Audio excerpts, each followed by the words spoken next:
So guys, dragon fruit farm. So matatagpuan dito sa sa barangay Barrio Puy, Sagay City. So ang ganda ng pag-ano nila guys sa dragon fruit oh. Ginastusan talaga.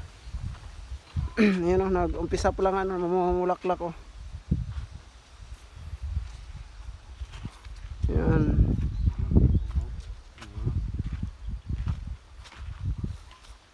Sa mga gustong guys bumili, after siguro 6 months.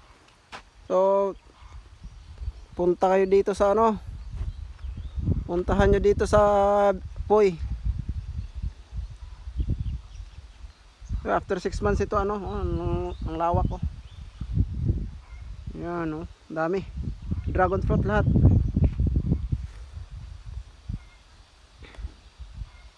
So, maraming salamat guys. So thank you so much.